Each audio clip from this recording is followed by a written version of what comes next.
ইনকিলাব মঞ্চের ব্যানারে নির্বাচন বানচাল করবার জন্য সেই উপদেষ্টা পরিষদে কার সন্তান হয়ে মারা গেছে আমরা জানতে চাই। যারা বিনিয়োগ করেছে তারা শুধু শহীদ ইসমাইল হাদিকে গুলি করে নাই, তারা বাংলাদেশের মাথায় গুলি করেছে। গত 17 বছর ঘুরে জনগণের কেউ যদি 40 ফিট মাটির নিচে থাকতে পারে সেইখান থেকে বের করে আনা হইত। সেই কাঠামোটা এখনো বাংলাদেশে রয়েছে, তারা এখন কেন পাচ্ছে না।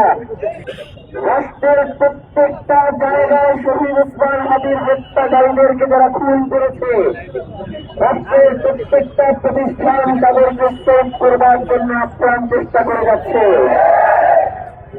যদি জনগণ আজকে শহীদ ইসমাইল হাদির খুনের বিচারের জন্য রাজপথে নেমে আসছে, কিন্তু গুটি কয়েক পুলিশ যারা ক্ষমতায় বসে আছে তারা শহীদ ইসমাইল হাদির খুনিদের সেভ করার জন্য ক্ষমতায় বসে আছে।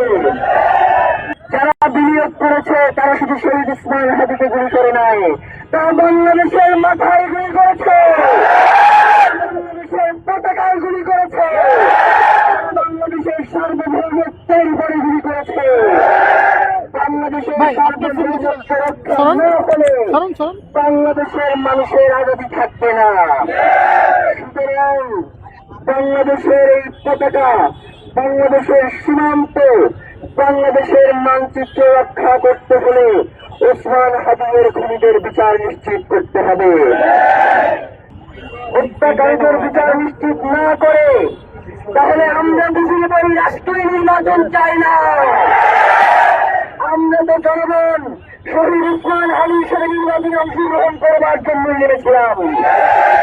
আমরা রাজপথে যদি শহীদ ইসমাইল হাদি হত্যাকারীদের বিচারের জন্য নির্বাচন বানচাল করবার জন্য নয়। আপনি হত্যাকারীদের গ্রেফতার করেন, এর পিছনে যারা রয়েছে তাদেরকে গ্রেফতার করেন, আমরা রাস্তায় আসবো না। কিন্তু যদি আমাদেরকে বলা হয় আমরা ইনকিলাব মঞ্চের ব্যানারে নির্বাচন বানচাল করবার জন্য যদি আমরা রাষ্ট্র ক্ষমতায় যারা আসছে তাদের কাউকে আমরা চিনি না। জুলাইয়ের 1 পর্যন্ত এই উপদেষ্টা কারা হবে এই আসিফ নজরুল ছাড়া আমরা কাউকে চিনতাম না। তাকে ফোন করলে বলে বাবা এইটা তো আদালতের বিষয়, আমরা এইটা জানি না। এই কথা এইটা যদি আদালতের বিষয় হয় তাহলে তুই উপদেষ্টা পরিষদ গঠনের সময় করেছিল। এই উপদেষ্টা পরিষদ তোর সিদ্ধান্ত হয় নাই, তোর পিছনে কলকাঠি নাই। এই জুলাইয়ের পরে যে উপদেষ্টা পরিষদ গঠিত হয়েছে সেই উপদেষ্টা পরিষদের কার সন্তান জুলাই মারা গেছে আমরা জানতে চাই। কারো সন্তানও মারা যায় নাই, কারো ভাইও মারা যায় নাই, কারো বাপও মারা যায় নাই।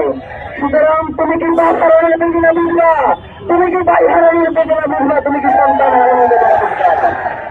ভাইরা কথা খুবই স্পষ্ট, কথা খুবই স্পষ্ট। আমরা যখন আমরা বললাম যে এই ওসমান হাদির খুনের পিছনে যারা রয়েছে তাদেরকে গ্রেফতার করতে হবে, তখন একটা ওয়ার্ড কমিশনের নামে একটা কলা গাছকে সামনে আনাইয়া বসানো হচ্ছে। কিন্তু এই কলা গাছটার সাথে এই খুনের কি সম্পর্ক সেইটা তার শুধু নাই। এই খুনে কাউকে সম্পৃক্ত করতে হইলে খুনের ঘটনায় যারা জড়িত তাদের সাথে একটা যোগসূত্র থাকতে হবে। চার্জশিটে এই ধরনের কোন যোগসূত্র নাই। কোন ধরনের যোগসূত্র ছাড়াই এই ব্যক্তি নামে যে একটা কুলাঙ্গার তারা এই না বসানো হচ্ছে। এই কুলাঙ্গারটা যে দিল্লিতে বসে আছে, যার কারণে ও জানি যে এই মুহূর্তে এই কুলাঙ্গারকে এই সরকার কিছু করতে পারবে না, যার কারণে সেও খুব যুক্তরাষ্ট্র করতেছে না। আমার তো মনে হয় রাষ্ট্রের কর্তা ব্যক্তিরা এই কুলাঙ্গারের সাথে যোগাযোগ করি অন্য আমি